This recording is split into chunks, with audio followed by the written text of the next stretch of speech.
August 2, 2025 శుక్రవారం నాటి మేషాది ద్వాదశ రాశుల వారి యొక్క గ్రహస్థితులు, పరిహారాలు, ఫలితాలు ఎలా ఉండబోతున్నాయి, ఆ గ్రహాల యొక్క ప్రభావము 12 రాశుల వారి మీద ఎలా ఉండబోతోంది అనే అంశంలో విశ్లేషణాత్మకంగా ప్రతి ఒక్క అంశాన్ని మనము చూద్దాము.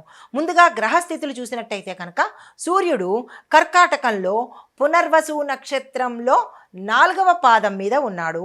చంద్రుడు వృశ్చిక రాశిలో అనురాధ నక్షత్రం మీద, బుధుడు సింహంలో మఖా నక్షత్రం మీద, శుక్రుడు కర్కాటకంలో ఆశ్లేష నక్షత్రం మీద, కుజుడు మిథునంలో ఆరుద్ర నక్షత్రం మీద, గురుడు వృషభ రాశిలో వక్రగతిలో కృతికా నక్షత్రం మీద, శని కుంభరాశిలో శతభిష నక్షత్రంలో వక్రస్థితిలో సంచారం చేస్తుండగా, రాహు మేషంలో అశ్విని నక్షత్రం మీద, కేతువు తులారాశిలో స్వాతి నక్షత్రం మీద సంచారం జరుగుతోంది. ఈ సంచార ఫలితాలు మేషాది ద్వాదశ రాశుల వారికి ఎలాంటి ఫలితాలు ఇవ్వబోతున్నాయి అనే అంశంలో ముందుగా మేషరాశి వారికి అనురాధ నక్షత్ర సంచారం వల్ల వీరికి మానసికంగా ఒక స్థిరత్వం అనేది ఏర్పడుతుంది. గత రోజులో మానసికంగా చాలా ఇబ్బంది పడిన వాళ్ళకి ఈరోజు కొంత ఊరట, ఉపశమనం కలిగే అవకాశం ఉంది.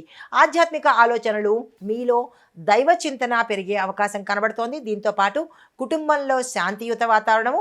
అయితే ఒక్కటి ఇక్కడ అనవసరమైన ఖర్చులు మీలో చాలా ఎక్కువగా కనబడుతున్నాయి. అంటే అనవసరమైన ఖర్చులు చేయవలసిన పరిస్థితి మీకు ఈరోజు ఏర్పడుతుంది. అది అవసరమా కాదా అనేది మీరు ఒక్కసారి యోచన చేసుకుని దానికి సంబంధించిన ప్రణాళికలు వేసుకోండి. అయితే మీకు చెప్పదగిన పరిహారము శనివారం రోజు శని గాయత్రి మంత్రాన్ని తప్పనిసరిగా మీ యథాశక్తి ఎన్నిసార్లు అంటే అన్నిసార్లు మీరు చదవగలిగినన్ని సార్లు చదువుకుని నీలిరంగు వస్త్రాన్ని ఒక్కళ్ళకైనా మీ స్తోమతను తగ్గట్టు ఇచ్చినట్టయితే కనుక కొంత సానుకూలమైన ఫలితాలు గ్రహరీత్యా గోచార రీత్యా సానుకూలంగా ఉండబోతోంది. ఈ పరిహారాన్ని పాటించవచ్చు.